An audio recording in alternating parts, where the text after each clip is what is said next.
So this video is going to be a little bit different in the sense that it's not a woodworking project. So for people that come to this channel solely for woodworking videos, I do apologize. Next week I'm going to be picking back up with regular customer projects. This is actually sitting on top of two of the current things that I'm working on. But somewhat recently my neighbor was telling me that one of his dogs was diagnosed with myelopathy, which is a degenerative disease. But you could extend their life expectancy by certain forms of rehabilitation, and one of those is keeping their back legs especially in constant movement. So he had told me he was kind of thinking of making one of these dog wheelchair carts because they're quite expensive to get online. This cart is modeled after the Walking Wheels version of the cart. There's a couple different designs. They're all very similar. And for larger dogs, that runs a little over $400. And I'm not knocking the company. I like to think that they're not price gouging. That's just the cost of the materials. But that is a heavy price to pay for something like this. So he was going to make one. He actually looked at YouTube videos to put one together with some PVC pipe. And I told him after looking at the design that it's something I might be able to tackle, so that is where this came from. He provided all of the monetary funds for the materials, obviously because it is his dog. But if you wanted to make this yourself, it costs under $100 for all of the materials, and I'll put a link in the description to the websites and the places I got everything from. Most of it came from Amazon. But if you have some of the stuff already, it will be cheaper. The big bulk of the cost went to the wheels. Those were about $30 each. So if you had some sort of wheels that you could repurpose, this would easily become about a $50 project. But even at full cost, it's still much cheaper than buying one. And I put this together in a couple hours one afternoon. So I actually built this probably a month ago, and I didn't want to post the video then because I knew there would be some trial and error and some adjustments with the design, which there were, and that will also be in the video. And but now he's been using it for about a month, and he said it works really well. So I'm posting it hoping that if anybody needs something like this and can't really afford to get one of the high-end commercial products, that they'll be able to make something similar to this and save themselves some money. So here's the basic materials I'm using for this project. I'm going to go over this really quickly, and I'll have a complete list of links to all of this stuff on Amazon. There's many different varieties of these packs, so you could kind of find out what the product is called, and then if you want something a little different, probably look for it on Amazon through that. And like I said, this design is based on the Walking Wheels dog cart, so that is where all these parts came from. So the first thing was the harness. The harness had to come down onto the sides of the dog's shoulder blades because that is where it clips into the cart. So not all of these do that. They kind of make this X on the side, so that is why this was bought. The wheels came from Lowe's. Those were the majority of the cost. I think altogether these were like $30. So if you have wheels that you can use, that will be, this project would almost come down to about a $50 project. These are tie down straps, and these are going to be what is used to hold up the rear strapping. Then I got this kit that is the side release buckles that also came with I don't actually know what these are called, for holding down the strapping. And then it also came with D-clips, and I needed these for, you'll see, for the dog harness. So this was an entire kit. Then I got this, I believe this is exercise rubber. You kind of wrap it around poles or on bike handles, and this will go over the strapping in the back here so that it's more comfortable for the dog. And then these are single mount clamps for the 3/4 inch conduit. So that is the way I'm going to get the conduit to come down to the wheels. These were a great find because the problem with conduit, if you want to use it to make stuff, is because it bends so easily, it's hard to find 45s or Ts like you would for PVC because they just bend it. They don't put hardware in those pieces.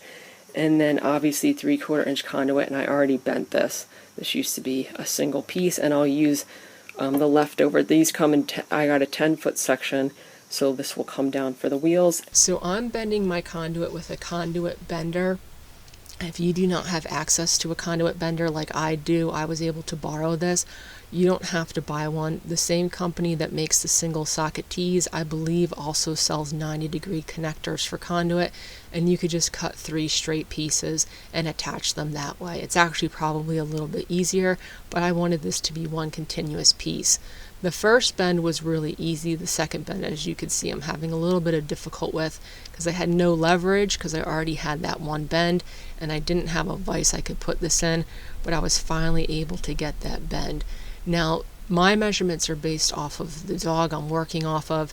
His shoulder blades are the widest part of him, so I measured across his shoulder blades, added about 1 inch to either side so it's not right up against his body, and then that is how I decided how wide my bends had to be.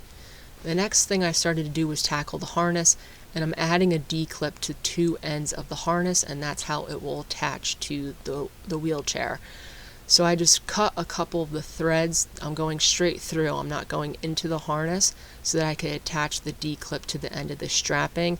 And that strapping loops over, so the D-clip will be held in place with that loop. So I just removed those threads, and then I pried open the D-clip with 2 pliers. If you don't want to mar up the D-clip, you could cover your pliers with some electrical tape. I probably should have done that, but I did not. And then because the strapping on this is still sewn for the most part, it was a little hard getting this D-clip in there. I had to use a combination of force and some pliers, but once you get both ends in there, you can see it's a nice fit. It actually looks like it came that way. And then I could use the pliers to just re-bend that D-clip back into place. You're basically pulling up on one and pushing down on the other to get that bend. You can see I have both now in place.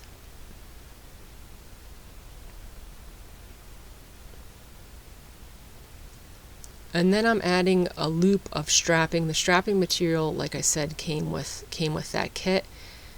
And I'm making these oversized, and then I'm going to try it out on the dog. It's convenient because he's right across the street. So I made everything oversized, and then we tried things out, and I made adjustments, and I'll show you those later in the video.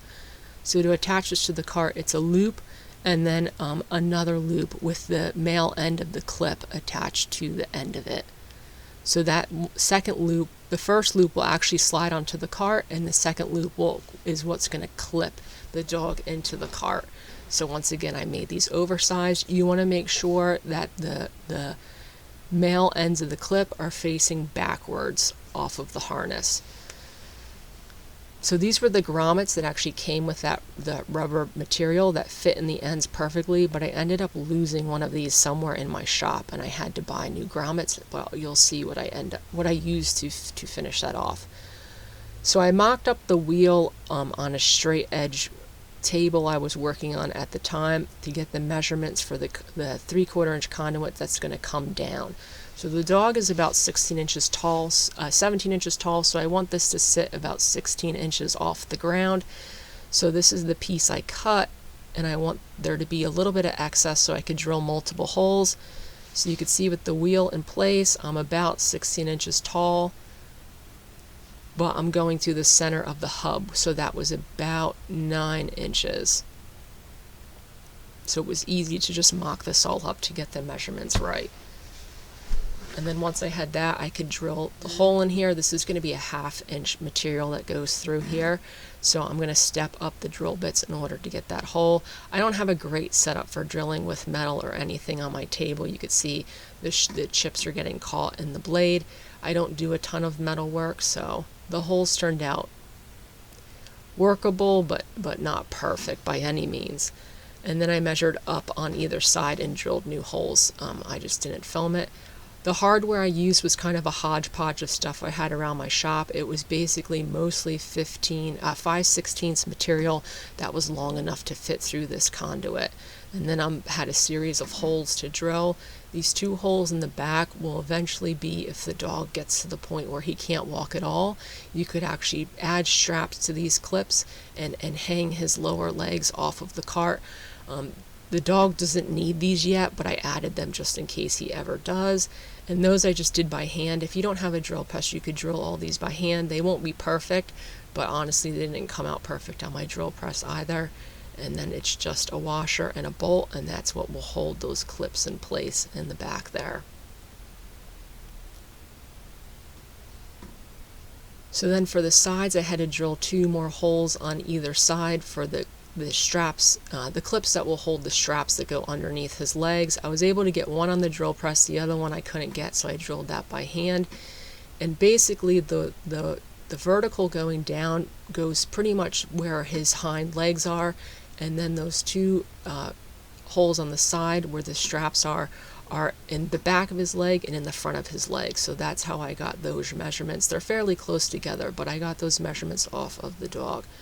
So then to attach the single socket T, they give you a piece of heat shrink in the kit.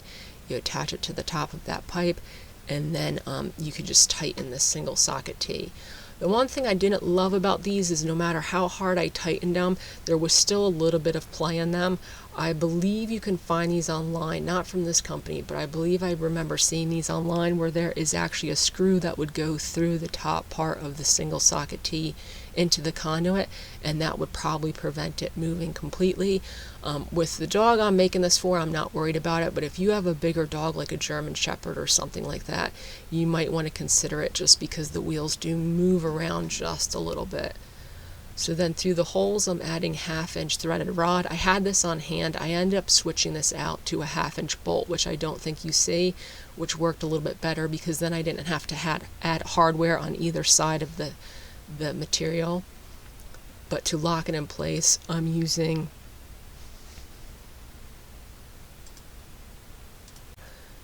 a stop collar to hold everything in place for the time being. But the plus side to the bolt is the bolt will have a head on one end, and I could put that on the inside and not worry about having to add nuts on both sides. So then for the threaded material, you're going through that rubber material for the exercise machine. I kept these the length they were. I did end up cutting these down a little bit after I tried it out on the dog in order to get the straps a little bit tighter. But I just taped some of my strapping material to a dowel, and then I was able to easily push that strapping material through the rubber tubing. Otherwise it would have been almost impossible. And then I could thread it through the piece. I could add one of those clips, go through the clips on the cart, and then back through the threaded clip, and then that is how your adjustment will come into place.